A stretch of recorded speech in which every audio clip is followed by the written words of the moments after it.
conversations that we've been having here at This Mom Knows, then you heard Deidre McGeever share in episode 10 about how she literally lost her voice for 6 years. For 6 years, she didn't speak. She was told she would never speak again, but God healed her, and she has a new perspective on what it means to find your voice. And then in episode 11, Mary Ethel Eckerd shared with us about learning to hear God's voice. Well, today I want to share with you about how I have heard God's voice in my own life and what has happened when I ignored it and what has happened when I've listened. I think we can all relate to the idea of a gut feeling or intuition.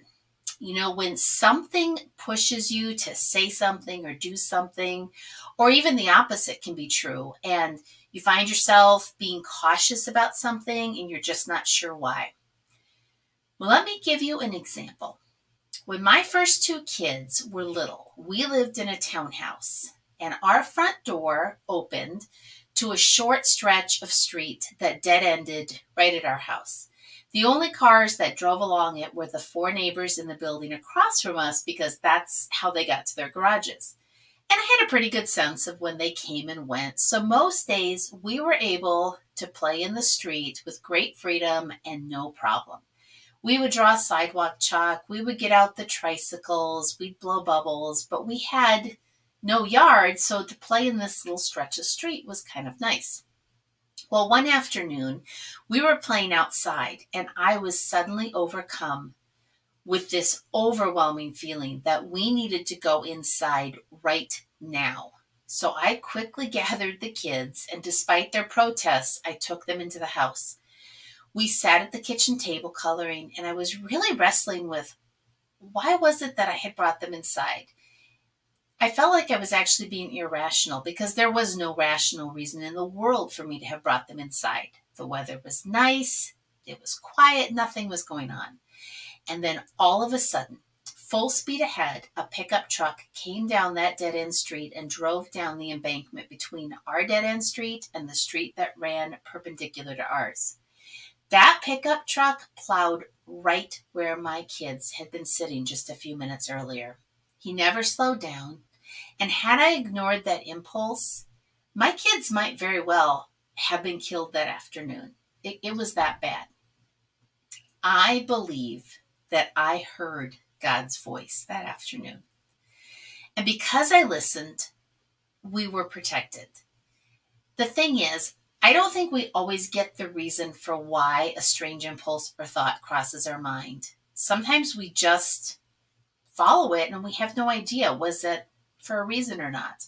But I do think that from time to time, we get a glimpse so that we can begin to confidently know that we are hearing God. It's part of building our faith. So let me tell you about another time when I rationalized away that overwhelming feeling and did not follow it. I had an older laptop, and it was pretty finicky and slow, and so like molasses slow. So we finally purchased a replacement, and I was in the process of copying the files off the old laptop onto an external hard drive so I could transfer them to the new computer. And I had it sitting on the kitchen counter out of the way so that it didn't get bumped. And once it was all cleared off, we were going to have it returned to factory settings, and we were going to donate it to a place that just wanted a computer to run a video that needed to be played on a monitor. And that it could do. It was sufficient for that. So we were excited that it was going to get used again and have this purpose. And I suddenly was overcome with this feeling that I should move the computer off the counter. So I looked at it, and the progress of the copying the data was about 80%. And I'd already bumped the cord once, which caused the whole thing to start over. And so I didn't want to risk that. So I decided to just let it finish. It was almost done. At this point, the baby was still napping. The older kids were still at school. They were going to be home shortly. And so I thought, if I just let it finish transferring, I can get it all cleaned up while everything is calm and quiet, and we can transition into the afternoon. So I went into the living room to do something else while it finished. And just a few minutes later, I heard the loudest crash you have ever heard. I peeked into that kitchen and I saw that the cabinet full of dishes had fallen off the wall. It had come crashing down, and it was hard enough that it chipped the tile floor, and it crashed into the front of the stove, causing the whole glass oven door to shatter. There were broken dishes and broken glasses everywhere, pieces of cabinet. Things had shot down the hallway all the way to the front door. They had shot into the rooms on either side. It was a royal mess. And my laptop bore the brunt of it. It was destroyed. Had I listened to that overwhelming thought, it would have been perfectly fine.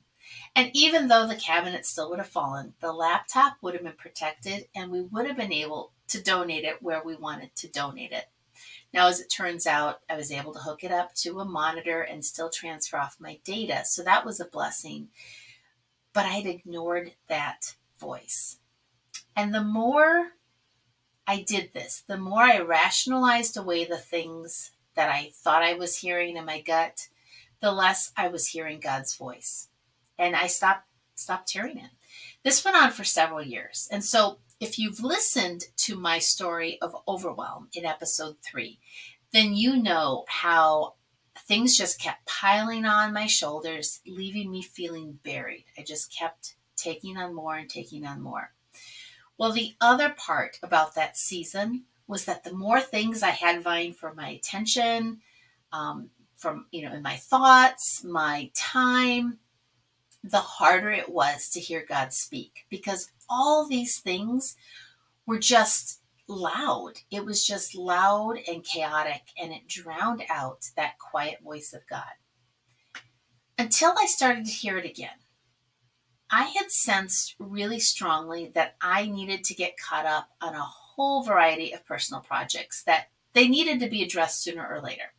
So I could do them now and remove a burden, or I could ignore them and let them get even more out of control.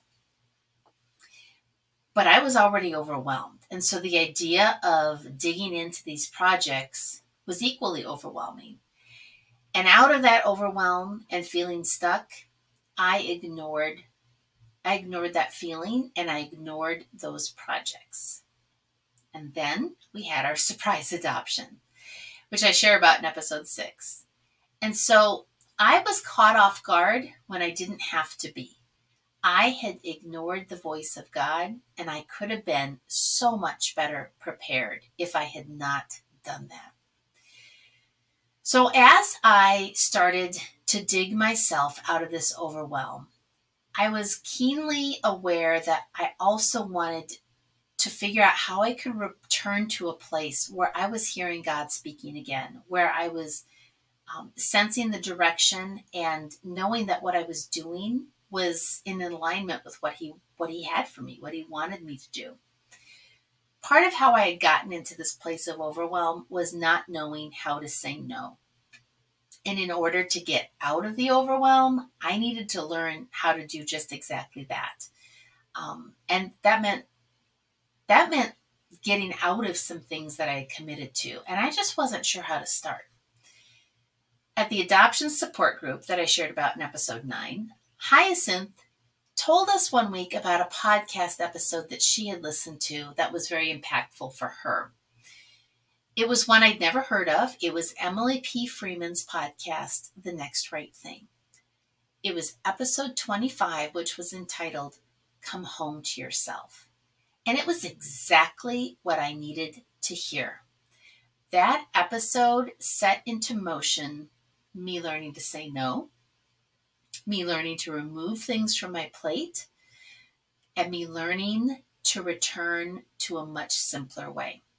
So as this happened, the chaos went away, and so that volume of noise was turned down, and I began to hear the quiet voice of God again. The Next Right Thing, both the podcast and the subsequent book, became a roadmap of sorts for me. It gave words to things I had been feeling. It gave permission for me to stop things, and it gave me room to dream again. It gave space for me to move forward. So when I began to get an overwhelming feeling that I needed to be ready to move, you can bet that this time I listened. Now, I had no idea if get ready to move was a literal move or if it was a figurative move, but it didn't matter. I started simplifying. I started purging our possessions, making things easier at home. I tackled it all. Our time, our energy, our possessions, our decor, everything was eligible for the chopping block. And in the fall of 2019, we took a 5-week road trip and began to dip our toe into the waters of what we had been dreaming about, which was life on the road. Our dream is to get an RV and travel the country for a year. But with older kids and owning a home, it's been a little bit of a process. So this was a great experience for us. We got to get a taste of it and we liked it.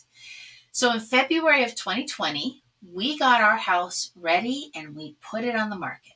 We listed it Valentine's Day weekend and we were full of anticipation. So many of our friends had told us they sold their house fast. They had multiple offers. They went over their asking price. And so we just assumed that the same thing would happen for us. But it didn't. We had a decent number of showings. But it was interesting. The feedback was kind of silly. Like one person would say, we only want 3 bedrooms. Yeah, but you knew we had 4 bedrooms when you decided to look at our house.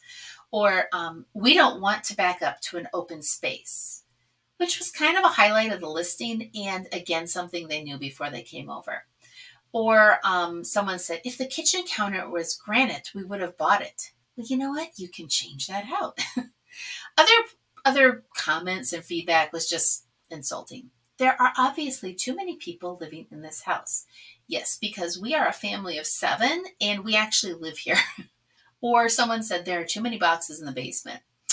You know, maybe, just maybe, that's because we are moving and we have started to pack. It was really crazy. And when we didn't get offers like we were anticipating, I began to question if I had heard God clearly. Finally, we got an offer that checked most of our boxes, and we sold our house. So we were closer to fulfilling our dream of life on the road, but the timing still wasn't right for a whole variety of reasons, particularly related to our older kids and college. We needed to keep residency for a little longer. But now we didn't have a house. We had to figure out where to live. And so this is where God showed his hand so clearly. And he confirmed that I had heard his voice correctly. So one day I noticed a friend was starting to sell furniture online. Now, we're not talking like pieces of decor and, a little bit of a purge, but we're talking like big pieces, like you're getting ready for a move.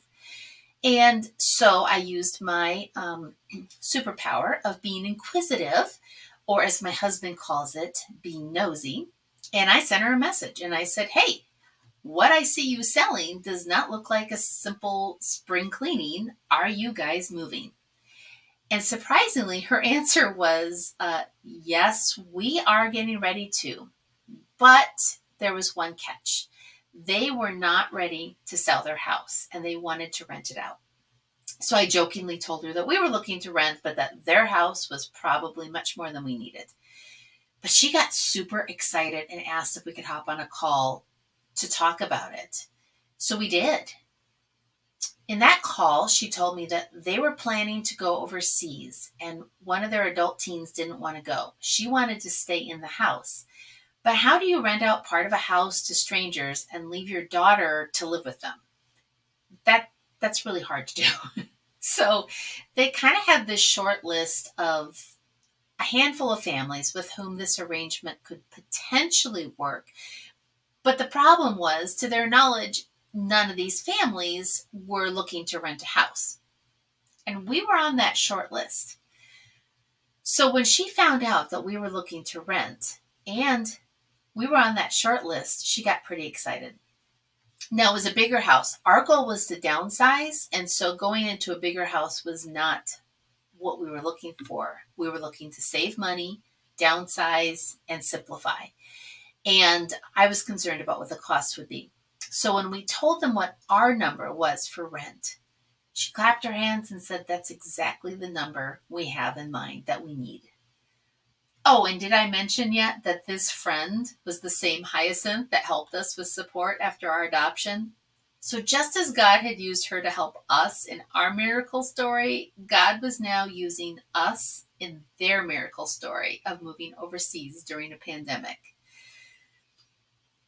I'm still listening for God's voice, and sometimes it's that small nudge to send a message. Sometimes it's a big ask, like selling a house. But when God is behind it, there is blessing in listening and obeying. So I'd love to hear your stories. Where have you heard God's voice in your life? And what has happened when you listened? What happened when you didn't? Let me know.